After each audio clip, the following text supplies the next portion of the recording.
Bonjour. Ce coup de cœur sera consacré au roman de Florence Tolosan, L'écho de nos jours.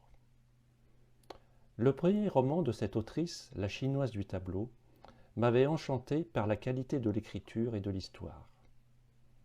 Écrire un deuxième roman est toujours un défi, surtout lorsque le premier rencontre un franc succès, et c'est le cas. Je n'ai pas été déçu, bien au contraire. Le roman s'ouvre sur un prologue décrivant le destin dramatique de Brigide dans l'Irlande profonde avant la Seconde Guerre mondiale. Brigide, orpheline et domestique, dans une famille irlandaise respectable, est engrossée par le père de famille, omnipotent propriétaire terrien. Dans le chapitre suivant, nous sommes projetés en 2014 et faisons la connaissance de Saskia, qui nous parle à la première personne. Nous sommes immédiatement touchés et concernés par le devenir de celle qui s'affirme très vite comme le personnage central du roman. Elle fuit la douleur d'une rupture et trouve dans la doublure d'un sac tressé un message écrit par Santi, d'origine balinaise, l'artisan de l'objet. Cette entrée en matière nous plonge d'emblée dans le mystère et nous incite habilement à poursuivre notre lecture. Les questions soulevées, nous le pressentons alors, trouveront des réponses, des explications, dans la suite de l'histoire qui s'annonce déjà passionnante.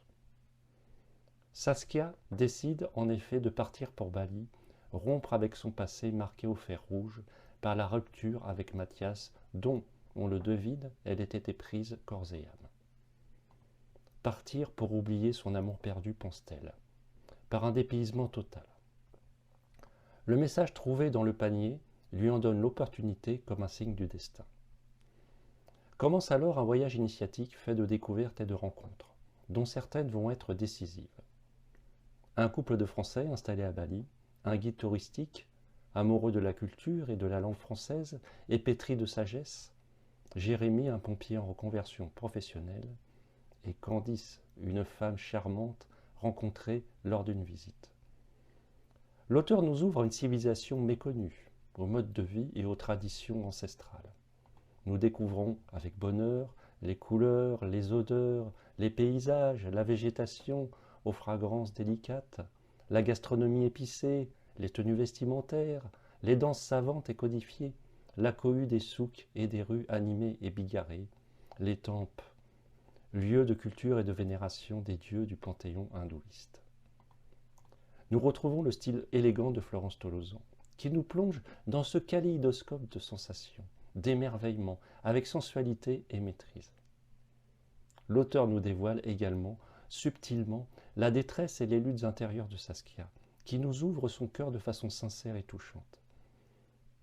Le roman de Florence Tolosan est un vrai régal sur le plan de l'écriture, mais il s'avère aussi bouleversant. Il m'a reconnecté à mon passé et à l'histoire de ma propre famille. Je dois vous avouer que je n'en suis pas ressorti indemne. C'est la magie du roman de nous concerner au plus profond de notre intimité. Et cette œuvre originale de Florence Tolosan l'accomplit avec maestria. Je recommande chaudement ce second livre de Florence Tolosan qui, je n'en doute pas, trouvera son lectorat par sa qualité indéniable et sa profondeur. Je remercie l'autrice pour cette lecture envoûtante et parfois troublante. Et je vous invite, comme chaque fois, à vous abonner à ma chaîne pour ne louper aucune nouveauté. Je vous dis à bientôt pour une prochaine vidéo et un prochain coup de cœur. Ciao, à bientôt!